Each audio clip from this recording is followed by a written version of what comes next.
আজি এইখন ব্ৰহ্মপুত্ৰ নহ'লেও আমাৰ লক্ষীতৰা হয়। এই লক্ষীতৰাত বহুত কথা থাকে। লক্ষীতৰা জীৱনটোত আমাৰ জীৱনটোৰ বাবে লক্ষীতৰা বহুত ধুনীয়া। কাৰণ আমি ৰঙালী বিহুখনত এই লক্ষীতৰাত আমি গা ধুবলৈ পাওঁ।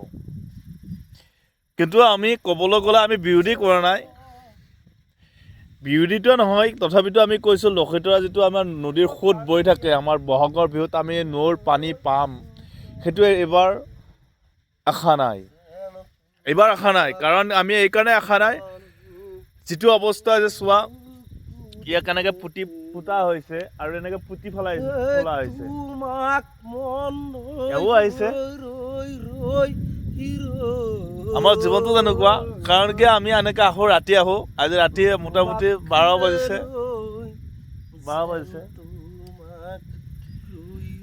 এই ৰঙা ড্ৰেছটো বৰ এটা উজ্জ্বল হয়।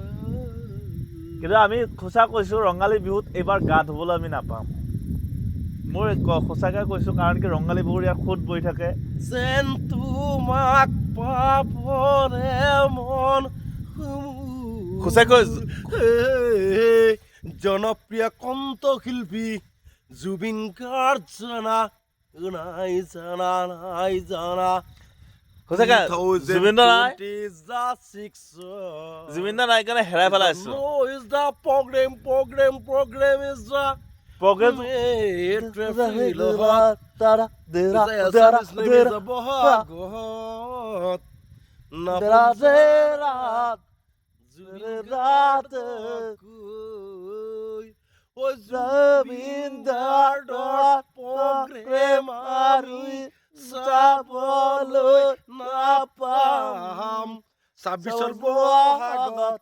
ছাব্বিছৰ বহাগত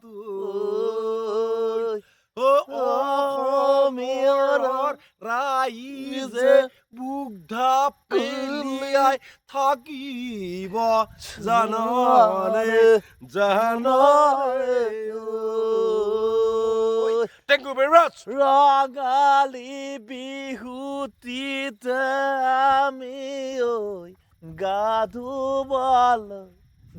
ধুবলৈ নাপাম আমি চোনৈ এই সময়তে।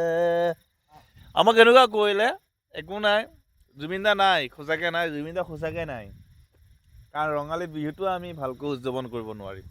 চ'ত পালে বগত পানী নাই, একো নাই।